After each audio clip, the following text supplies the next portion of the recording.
Typing coaching centre में विजय का पहला दिन था। वह अपनी सीट पर बैठा टाइप सीखने के लिए नियमावली पुस्तिका पढ़ रहा था। तभी उसकी निगाह अपने केबिन के गेट की तरफ गई। कजरारे नैनों वाली एक सावली लड़की उसकी केबिन में आ रही थी। लड़की उसकी बगल वाली सीट पर आकर बैठ गई, टाइपराइटर को ठीक किया और टाइप करने में मशगूल हो गई। विजय का मन टाइप करने में नहीं लगा। वह किसी भी हालत में लड़की से बातें करना चाह रहा था। वह टाइपराइटर पर कागज लगाकर बैठ गया और लड़की को देखने लगा। लड़की की अंगुलियां टाइपराइटर के कीबोर्ड पर ऐसे पड़ रही थी जैसे हारमोनियम बजा रही हो। क्या देख रहे हो? थोड़ी देर बाद लड़की गुस्से से बोली, आपको टाइप करते हुए देख रहा हूँ। यहाँ क्या करने आए हो? टाइप सीखने ऐसे सीखोगे? लड़की के स्वर में तल्खी बरकरार थी। मेरा आज पहला दिन है, इसलिए मेरी समझ में कुछ नहीं आ रहा है। आप टाइप कर रही थी तो मैं देखने लगा कि आपकी अंगुलियाँ कैसे पड़ती हैं कीबोर्ड पर। आपको टाइप करते देखकर लगा मैं भी सीख जाऊंगा। यदि इसी तरह मुझे ही देखते रहे तो आपकी यह मनोकामना कभी पूरी नहीं होगी। लड़की फिर टाइप करने में जुट गई। विजय भी कीबोर्ड देखकर टाइप करने लगा। टाइप करने में उसका मन नहीं लग रहा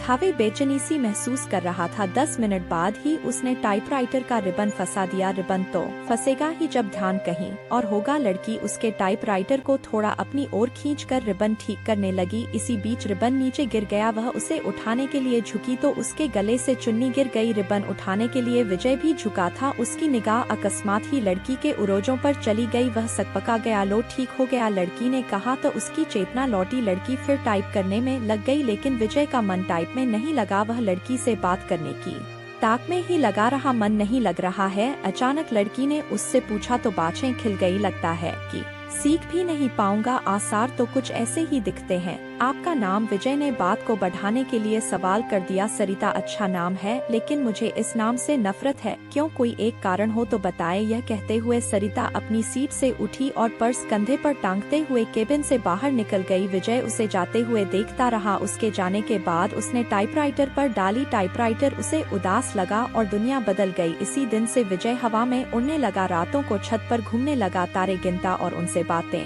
करता। चांदनी रात में बैठकर कविताएं लिखता। गर्मी की धूप उसे गुनगुनी लगने लगी। दुनिया गुलाबी हो गई तो जिंदगी गुलाब का फूल। आँखों से नींद गायब हो गई। वह ख्यालों ही ख्यालों में पैदल ही कई किलोमीटर घूम आता। अपनी इस स्थिति के बारे में उसने अपने एक दोस्त को बताया तो उसने कहा, गुरु तुम्हें प्यार हो गया है। दोस्त की बात सुनकर उसे अच्छा लगा। अगले दिन विजय ने सरिता से कहा कि आप पर एक कविता लिखी है, चाहता हूँ कि आप इसे पढ़े। यह भी खूब रही जान न पहचान, तू मेरा मेहमान कितना जानते हैं आप मुझे, जो भी जानता हूँ उसी आधार पर लिखा हूँ। सरिता उसकी लिखी कविता पढ़ने लगी। सरिता कलकल करके बहने वाली जलधारा लोगों की प्यास बुझाती, किसानों के खेतों को सींचती राह में आती है। बहुत बाधा फिर भी मिलती है। सागर से उसके प्रेम में सागर साहिल पर पटकता है। सिर उनके प्रेम की प्रगाढ़ता का प्रमाण पूर्णमासी की रात में उठने वाला ज्वार भाटा सरिता है तो सागर है। सरिता के बिना रेगिस्तान हो जाएगा सागर। सागर के प्रेम में सरिता लांघती है पहाड़ पठार और मानव निर्मित बाधाओं को। कविता के नीचे उसने विजय की जगह सागर लिखा था। सरिता ने उसे देखा और कागज विजय की तरफ बढ़ा दिया। विजय ने कहा कि मैं चाहता हूँ कि आप इसे टाइप कर दें, इसे छपने के लिए भेजना है। सरिता कुछ नहीं बोली, कागज को सामने रखकर टाइप करने लगी। विजय उसे देखता रहा। इस बात का आभास सरिता को भी था कि विजय उसे ही देख रहा है, लेकिन उसने कोई विरोध करने के बजाय पूछा कि आप कवि हैं?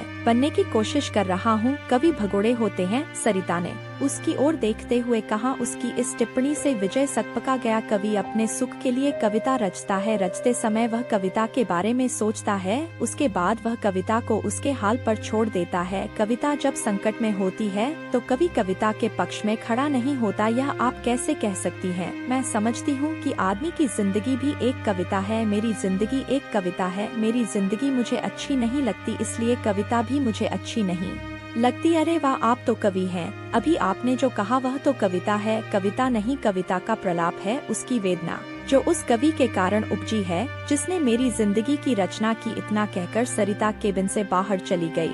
कैसी है यह? विजय ने सरिता के टाइपराइटर को देखा। लगा जैसे टाइपराइटर किसी शोक गीत की रचना में मशगूल है। प्यार की खुशबू। आज उन्होंने बातें अधिक की। उनके वार्तालाप को देखकर टाइपिंग इंस्टीट्यूट चलाने वाली मैडम ने उनके पास आकर कहा कि आजकल तो तुम काफी खुश हो सरिता। बदले में सरिता केवल मुस्कराई। विजय भी मुस्कराया तो क्या मेरे प्यार की गंध से भी लग गई। अगले दिन सरिता जब इंस्टीट्यूट आई तो काफी सजी जी थी। नया गुलाबी सूट पहने थी।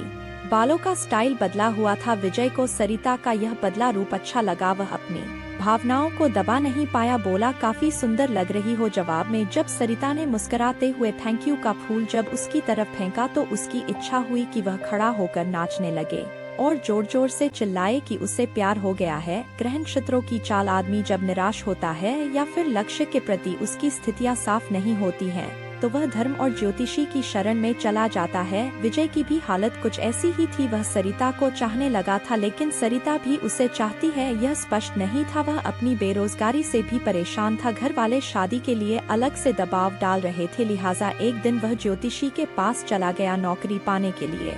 वह ज्योतिषी से नुस्खे पूछता रहता है। उसने सोचा कि प्रेम पाने के लिए भी ग्रह नक्षत्रों की चाल जान ली जाए। नौकरी के लिए तो ज्योतिषी कभी कहता है कि आपकी कुंडली में काल सर्प दोष है जो आपके शुभ कार्यों में बाधक है। इसकी शांति के लिए घर में मोर पंख रखें और प्रतिदिन उसे 2-3 बार अपने शरीर पर घुमाएं। सोमवार के दिन चांदी से बना सर्प का जोड़ा शिवलिंग पर चढ़ाएं। नित्य श्री गणेश जी की उपासना करें। धैर्य पूर्वक ऐसा करने पर ही रोजगार प्राप्ति की संभावना बनेगी। विजय ने अभी तक उसके बताए हर नुस्खे को आजमाया, लेकिन आज तक कोई संभावना नहीं बनी। शिकायत करने पर वह कह देता है कि आप पर भाग्येश शुक्र की महादशा चल रही है।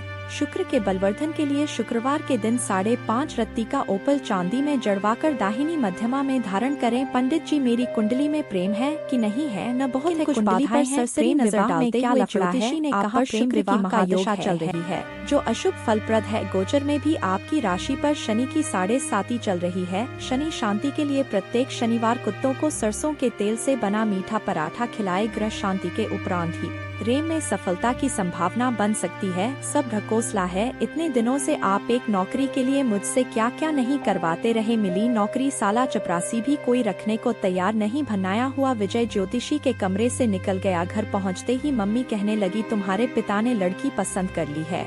उनके दोस्त की बेटी है, बीए करके नौकरी कर रही है। तो मैं क्या करूं? शादी कर लो। बिना नौकरी मिले यह नहीं हो पाएगा, फिर तो पूरी जिंदगी कुंवारे ही रह जाओगे।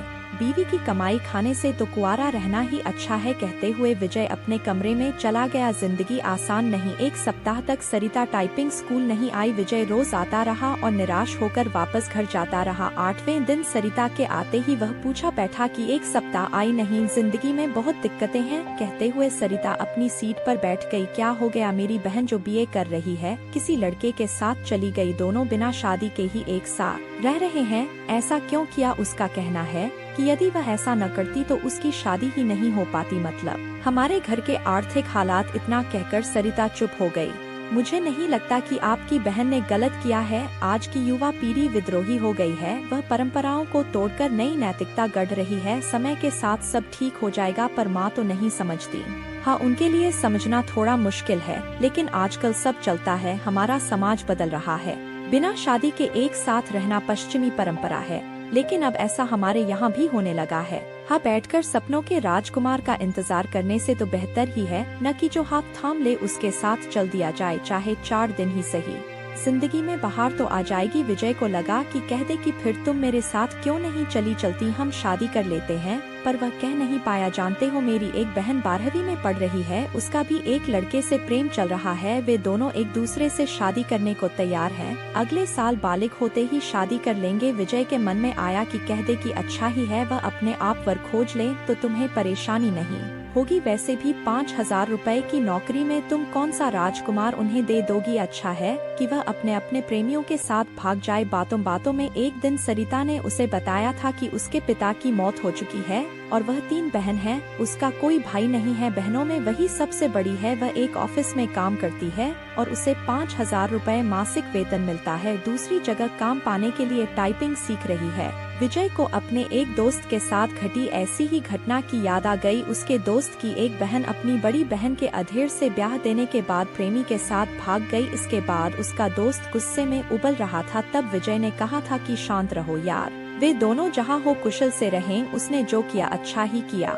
तुम कौन सा उसे राजकुमार से ब्याह देते, आखिरकार जिंदगी उसकी है, जीना उसे है, इसलिए निर्णय भी उसे ही लेना चाहिए। दोस्त के बड़े भाई ने भी विजय की बात का समर्थन किया था, लेकिन थोड़ा दार्शनिक अंदाज में कहा था कि होनी को यही मंजूर था। मैं भी सोचती हूँ कि एक बहन ने जो किया ठीक ही है, दूसरी जो करेगी वह भी अच्छा ही है। जीवन यदि संघर्ष है तो करो, प्रेमी से पति बना व्यक्ति भी धोखा दे सकता है, जीवन नरक बन सकता है। और माता पिता का खोजा राजकुमार भी यही करता है, लेकिन माँ नहीं मानती, सोचती बहुत है और तबीयत खराब कर लेती है। पुराने जमाने की है न। हद तो यह हो गई कि वह मुझसे कहने लगी है कि तू भी किसी के साथ भाग जा, मैं उन्हें इस हाल में छोड़कर किसके साथ रो पड़ी। सरिता विजय की समझ में नहीं आया कि वह क्या कहे और क्या करे। स्थिति को सरिता समझ गई तो खुद पर काबू किया और फिर से टाइप करने लगी। 10 मिनट बाद सरिता उठी और बिना बोले ही चली गई। विजय की इच्छा हुई कि वह उसके पीछे पीछे चला जाए, लेकिन वह बैठा रहा और उसे जाते देखता रहा। मूसलाधार बारिश में बिजली का गिरना, आसमान में काले बादल घिराए थे, इस कारण परिवेश में अंधेरा पसर गया था। रह रहकर आसमान में बिजली चमकती और बादल गरजते। ऐसे मौसम में भी विजय टाइपिंग स्कूल जाने के लिए तैयार था। वह सरिता से मिलना चाहता था। जब वह घर से निकला तो बूंदाबांदी शुरू हो चुकी थी, फिर भी वह तेज कदमों से टाइपिंग स्कूल की तरफ बढ़ने लगा। कुछ ही दूर गया होगा कि बारिश तेज हो गई। सड़क पर चल रहे लोग भागकर किसी छाव में खड़े हो गए, पर वह अपनी मस्ती में भीगता हुआ चलता रहा। इंस्टीट्यूट पहुंचकर उसे पता चला कि सरिता नहीं आई है। इतनी बारिश में आने की क्या जरूरत थी?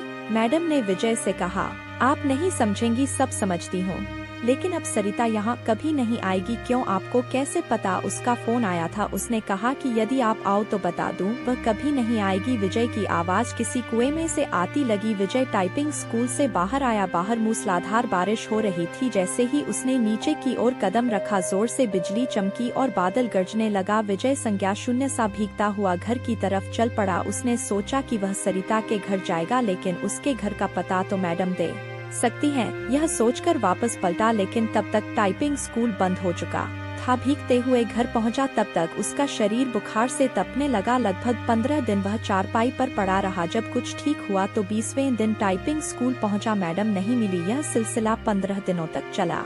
16वें दिन उसे मैडम मिली। उसे देखते ही बोल पड़ी कि काफी कमजोर हो गए हो, उस दिन बारिश में भीगा तो बीमार हो गया। विजय ने मैडम से सरिता के घर का पता मांगा तो उसने एक कागज पर लिखा और विजय को थमा दिया। मैडम को धन्यवाद बोलकर विजय चल पड़ा। वह आज ही सरिता से मिलना चाहता था। जब वह मैडम के दिए पते पर पहुंचा तो वहां ताला लगा था। पड़ोसियों से पूछने पर पता चला कि सरिता यहीं रहती थी, लेकिन अब मकान बेचकर चली गई है। कई लोगों से पूछने के बाद भी विजय को उसका नया पता नहीं मिला। निराश होकर वह घर लौट आया। सरिता के इस व्यवहार से उसे काफी धक्का लगा। उसे कुछ समझ नहीं आ रहा था कि सरिता ने ऐसा क्यों किया। वह सरिता की याद में कविताएं लिखने लगा। एक दिन उसने एक सपना देखा और उसके भावों को कविता के रूप में कागज पर लिखा।